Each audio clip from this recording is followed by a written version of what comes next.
यसो अगाडि हेर्दाखेरि त पहिरो आउने ठाउँमा जस्तो लाग्यो भाइ।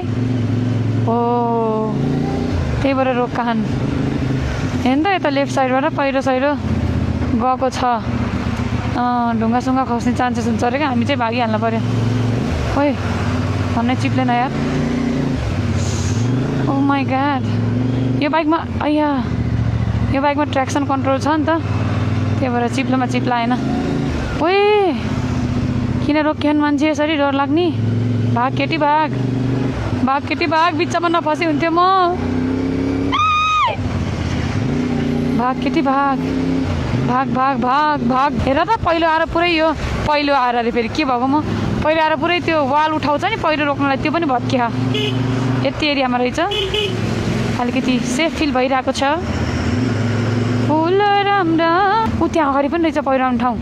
ऊ देख्नुभयो हजुरहरूले, यस्तो भयो क्या झन् कन्स्ट्रक्सनको लागि सबै बाटोहरू बन्दैछ नि त, अनि त्यो भएर पनि एकदमै धेरै मेसी भइरहेको रहेछ क्या बाटोहरू चाहिँ। बाटो बनि नै सकेको छैन क्या अझै। अब यता त भाँस्यो हो यार।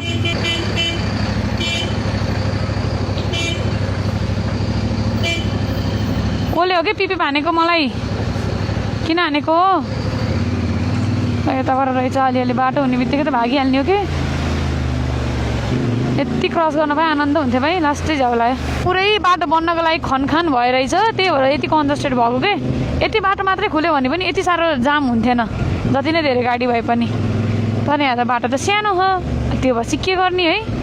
आमा यस्तो पहाडमा पनि यस्तो हुने यार, कस्तो छक्क पर्छु म त। स्टोरहरू के एडिडास टक्क मल सल है, अचम्म।